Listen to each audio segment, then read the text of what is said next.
لو ضغطك عالي مش بس كفايه ان انت تقلل ملحك في الاكل، لازم تتجنب الاكل اللي هقولك عليه. اللحوم المصنعه من اكتر الاكلات الغنيه بالصوديوم، عشان كده حاول تتجنبها، لان هي كمان غنيه بمواد حافظه اسمها نايترايتس بتبقى مؤذيه للصحه ومكسبات طعم ولون هتاذيك على المدى الطويل.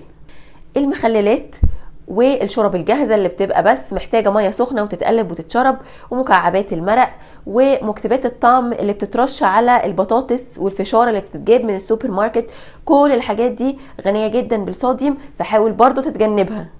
كمان الاكل المصنع زي البسكوتات، الكيكات الجاهزه، المخبوزات اللي بتتجاب من الفرن غالبا بتكون تحتوي على دهون متحوله او ترانس فاتس.